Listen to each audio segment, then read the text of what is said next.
कभी आपने ये जुमला सुना है, ससुराल को अपना मैका समझो और सास को माँ समझो।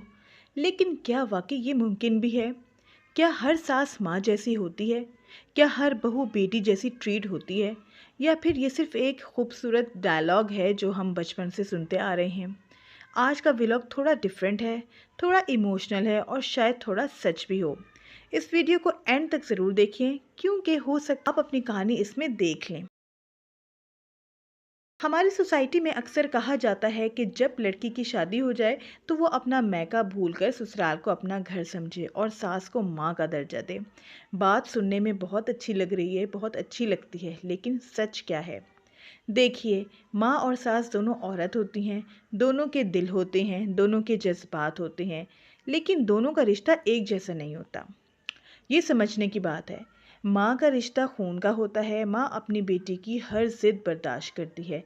बेटी गुस्सा करे, रोए धोए, शिकायतें करे, माँ फिर भी उसे गले लगा लेती है। माँ अपनी बेटी की गलतियों को कवर भी कर लेती है। माँ हर वक्त ये सोचती है मेरी बेटी खुश रहे। लेकिन सास का रिश्ता खून का नहीं होता, नया रिश्ता होता है। उसने अपने बेटे को पाला होता है। इधर उसकी बेटी नहीं है, यहाँ पे उसका बेटा है जिसको उसने पाला हुआ है। और फिर एक दिन एक अजनबी लड़की उस घर में आ जाती है। सास भी एडजस्ट कर रही होती है, वो भी अपनी जगह इनसिक्योर हो सकती है। उसे लग सकता है कि अब उसका बेटा दूर हो जाएगा उससे। तो क्या सास माँ बन सकती है? सच ये है, सास माँ नहीं हो सकती और ना ही बहू बेटी बन सकती है। लेकिन सास माँ जैसी हो सकती है और बहू बेटी जैसी भी हो सकती है। फ़र्क समझना ज़रूरी है। अक्सर लड़की को कहा जाता है सास को माँ समझो, लेकिन क्या कभी किसी ने सास से कहा कि बहू को बेटी समझो? रिश्ता एक तरफ से नहीं चलता। ताली एक हाथ से नहीं बजती, दो हाथों से बजती है। ठीक है? अगर सिर्फ बहू से एक्सपेक्टेशन हो और सास से कोई एक्सपेक्टेशन ना हो, तो फिर बैलेंस कैसे रहेगा? आप मुझे कमेंट में ज़रूर बताएं, क्या आपने अपनी सास को माँ जैसा पाया, या आपको लगता है कि दोनों रिश्तों को अलग ही रहना चाहिए? सच ये है कि मैका कभी दोबारा नहीं मिलता। वो माँ का प्यार, वो बेफ़िक्र हँसी, वो बिना सोचे बोल देना, वो सिर्फ़ मैका ही होता है। ससुराल एक नया घर होता है जहाँ इज़्ज़त, समझदारी और बैलेंस से रहना पड़ता है और ये ज़रूरी होता है। अगर हम ससुराल को मैका एक्सपेक्ट करेंगे तो हम हर्ट होंगे, और अगर सास बहू से बेटी जैसा परफेक्ट बिहेवियर एक्सपेक्ट करेगी तो वो भी डिसअपॉइंट होगी लाजमी। इसलिए एक्सपेक्टेशंस कम रखें, रिस्पेक्ट ज़्यादा रखें। इंस्टेड ऑफ ये कहना कि सास को माँ समझो, ये सोचना ज़्यादा रियलिस्टिक है कि सास को इज्जत दो और उनको समझने की कोशिश करो। ये ज़्यादा बेहतर है।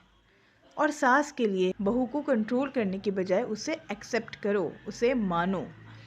रिश्ता ज़बरदस्ती माँ बेटी बनने की कोशिश में अक्सर टूट ही जाता है, लेकिन जब हम इसे एक नया यूनिक रिश्ता समझकर चलाते हैं तो फिर प्यार पैदा हो जाता है।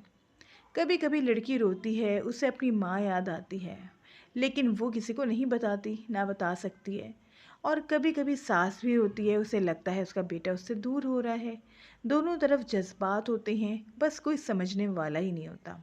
अगर दोनों एक स्टेप पीछे हट जाएं और सिर्फ इंसानियत से सोचें तो शायद बहुत से मसले ख़त्म हो सकते हैं। सास माँ नहीं होती और ससुराल कभी मैका नहीं हो सकता, लेकिन अगर दोनों तरफ से नीयत साफ़ हो तो ससुराल सुकून का घर ज़रूर बन सकता है।